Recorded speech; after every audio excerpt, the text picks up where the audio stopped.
दोस्तों आज की जो कहानी है वो एक स्कूल की है और स्कूल के टूर की ये कहानी जिस कहानी को मुझ तक पहुंचाया है अमित ने। अमित बताते हैं कि ये घटना सन 2000 की है जब उनके स्कूल का एक टूर गया था और उनके साथ एक बहुत ही अजीब सी घटना हो गई थी। उस टाइम अमित जो थे वो 10th क्लास के स्टूडेंट थे और अमित ने जो घटना मुझे बताई वो वाकई पुरानी थी, लेकिन वो घटना हमारी एक कहानी से मिलती जुलती थी। तो दोस्तों देर ना करते हुए कहानी में आगे बढ़ते हैं। अगर अभी तक आपने मेरे चैनल को सब्सक्राइब नहीं करा तो जल्दी से सब्सक्राइब कर लीजिए। वो हॉरर स्टोरी जो हर रोज आपके लिए एक नई कहानी के साथ मौजूद रहती है। तो चलिए करते हैं कहानी को शुरू।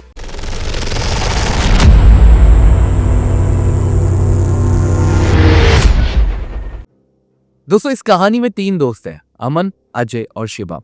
ये तीनों घूमने के लिए जाते हैं अपने स्कूल के टूर के साथ। ये तीनों बहुत ही अच्छे दोस्त होते हैं और जब स्कूल का टूर जाता है तो ये लोग भी रेडी हो जाते हैं उस स्कूल के टूर में जाने के लिए। अब ये लोग जब स्कूल के टूर के लिए अपने घर वालों से बात करते हैं तो घर वाले भी मान जाते हैं क्योंकि स्कूल का टूर जा रहा है और अधिकतर पेरेंट्स यही चाहते हैं कि बच्चों को ऐसा मौका देना चाहिए जब वो बाहर घूमने जाएं ताकि उनका जो माइंड है वो और भी ज़्यादा खुले। और जब भी स्कूल का टूर हो तो बच्चों को भेजना अच्छा ही होता है क्योंकि बच्चे वहाँ कुछ अच्छे से सीख पाते हैं। अब ये लोग सुबह अपने अपने घर से नाश्ता करते हैं और फटाफट स्कूल की तरफ पहुंच जाते हैं जहां से इनका टूर जाने वाला होता है। तो ये जो टूर था ये था शिमला का टूर और 5 दिनों का ये टूर था। तो ये लोग स्कूल पहुंचते हैं, ये लोग मिलते हैं और बढ़िया सबसे बात करते हैं और बात करते करते अपनी बस में भी चढ़ जाते हैं, अपनी अपनी जगह डिसाइड कर लेते हैं। अब जैसे टूर जब भी जाता है तो आपने देखा है कि अंताक्षरी हो रही है, ये हो रहा है, वो हो रहा है, ऐसे बढ़िया फन तरीके से ये वहां से निकलते जाते हैं। अब इन्हें रास्ते में भूख भी लगती है, तभी एक जगह गाड़ी रुकती है, इनके लिए नाश्ता वगैरह सब तैयार रहता है। ये वहाँ उतरते हैं, खाते हैं, बढ़िया से वहाँ मस्ती करते हैं और वापस से बस में बैठ करके चलने लगते हैं। अब जब ये शिमला पहुँचने ही वाले थे तो लगभग 40-50 किलोमीटर पहले ही इनकी जो बस है उसमें पीछे से धुआं जैसा निकलने लगता है। अब इन्हें जहाँ पहुँचना था वहाँ ये पहुँच नहीं सकते थे क्योंकि बस में से धुआं निकल रहा था। काफ़ी ज़्यादा ये घबरा रहे थे, सभी लोग घबरा गए थे और स्पेशली टीचर्स क्योंकि उनके साथ इतने सारे बच्चे थे। तो ये ड्राइवर से बोलते हैं कि एक काम करो, आसपास में कोई होटल हो तो वही गाड़ी रोक देना, आज अपन वहीं रुकेंगे और कल बस को देख करके ठीक भी करवा के अपन निकलेंगे। ऐसे ही ढूंढते ढूंढते इनको एक होटल में मिल जाती है।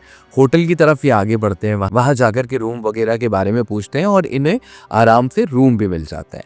अब सारे बच्चों को ये रूम में भेज देते हैं, यानी 3-3, 4-4, 5-5 जैसे रूम थे, जितने बड़े रूम थे इसके हिसाब से। अब यहाँ पे तीनों जो दोस्त थे, अजय, अमन और शिवम, ये तीनों काफ़ी अच्छे दोस्त थे, काफ़ी मस्तीखोर भी थे। इनकी बस यहाँ से आ रही थी तो वहीं इनको रास्ते में है ना एक झील भी नज़र आई थी। तो ये तीनों थे तो मस्तीखोर, इन्होंने सोचा कि अपन है ना रात को ही वहाँ चलेंगे और वहाँ चल करके फ़ोटो खींच करके लाते हैं। तो कैमरा था इनके पास, तो इन्होंने अपना कैमरा उठाया और सबके सोने का इंतज़ार करने लग गए।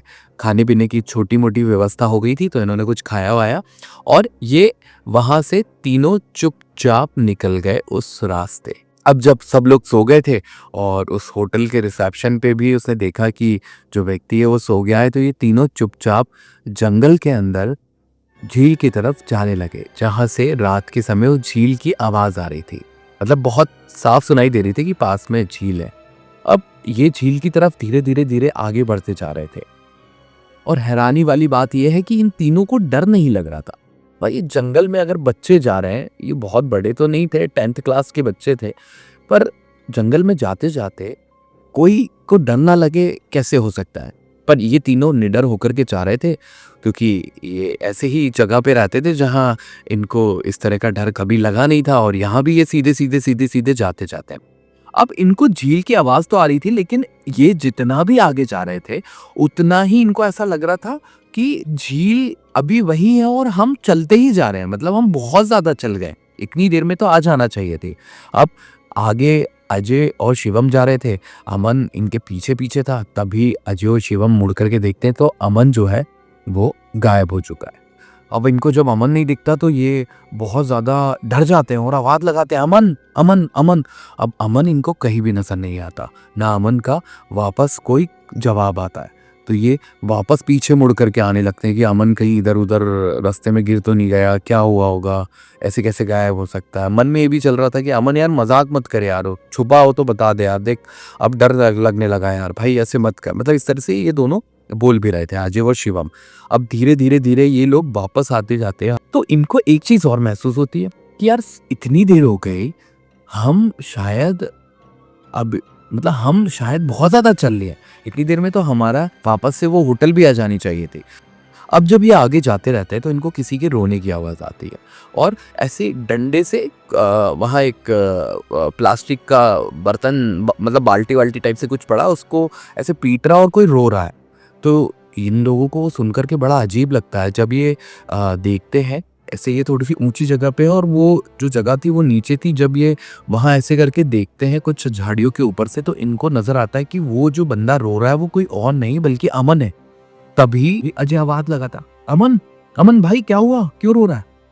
तो अमन का कोई जवाब नहीं आता।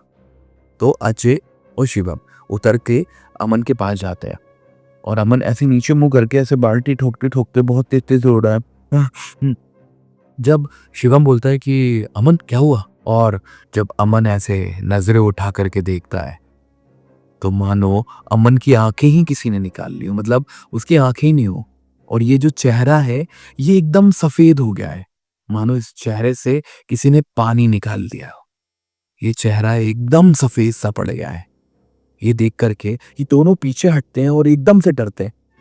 तभी अमन बहुत लपक करके चिल्लाता है एकदम डरावनी वाली आवाज में, ऐसे दो दांत भी निकले हुए हैं, नुकीली वाले दांत। ये देख करके ये दोनों वापस पीछे की तरफ भागते हैं और भागते भागते भागते भागते भागते भागते ये एक पुराने से खंडर से बने हुए बंगले जैसे जगह पे पहुंच जाते हैं। और पीछे मुड़ करके देखते हैं तो अमन अभी भी इनके पीछे फावड़ा लेकर के दौड़ता हुआ आ रहा है। तभी अजय को ठोकर लगती है और अजय नीचे गिर जाता है। अमन बहुत ही दौड़ता आ रहा होता है और शिवम उसे उठाने की कोशिश करता है। तभी अमन इनके बगल से होता हुआ उस खंडर में घुस जाता है दौड़ते हुए। ये दोनों भी हिम्मत करके उस घर के अंदर जाने की कोशिश करते हैं। इनके पास टॉर्च होती है, ये टॉर्च ऑन करके पूरे जंगल में घूम रहे होते हैं। अब जब ये उस खंडर में जाते हैं तो देखते हैं अमन जो है वो हवा में उड़ रहा है, मतलब ऐसे अमन एक गहरी नींद में हो और हवा में झूल रहा है। और तभी ये टॉर्च मार के देखता है, वो चांदनी की जो हल्की सी रोशनी उस कमरे में आ रही होती है खिड़कियों से, तो इन्हें दिखता है कि पीछे एक बूढ़ी सी औरत खड़ी है जिसके बाल ऐसे सफ़ेद खुले हुए हैं और उसका चेहरा वैसा ही ये है जैसा अभी कुछ देर पहले अमन का नज़र आ रहा था।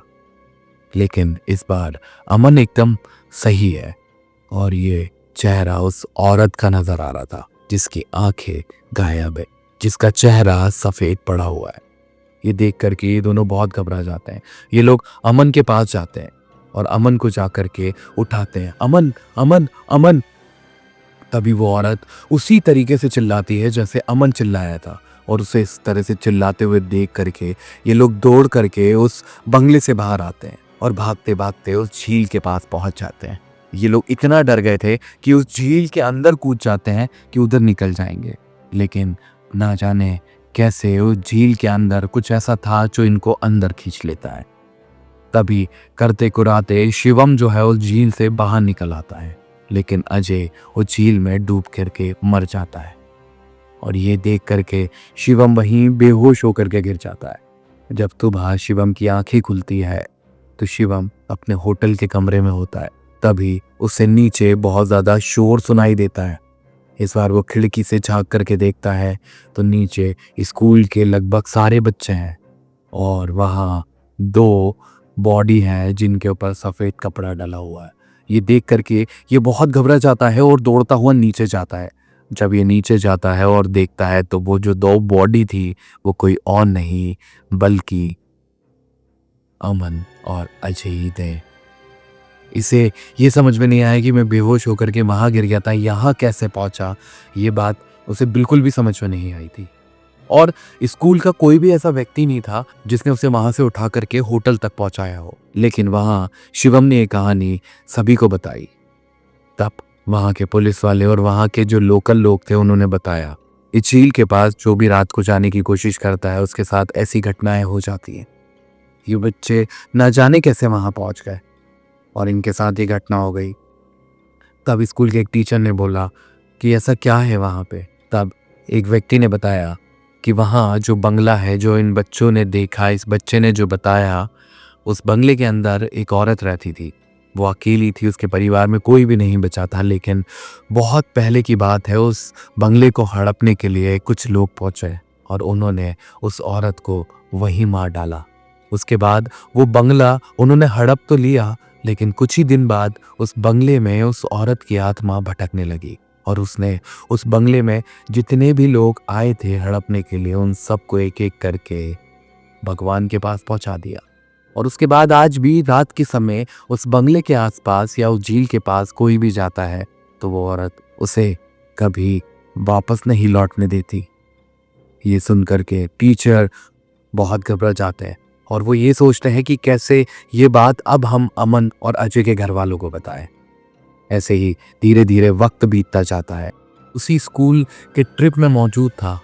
अगर आपके पास भी ऐसी कोई कहानी है तो हम तक पहुंचाओ, हम आप सब लोगों तक पहुंचाएंगे ताकि आप भी कभी इस तरह की घटनाओं में ना उलझ जाएं। और देखते रहिए वो हॉरर स्टोरी। जय श्री राम।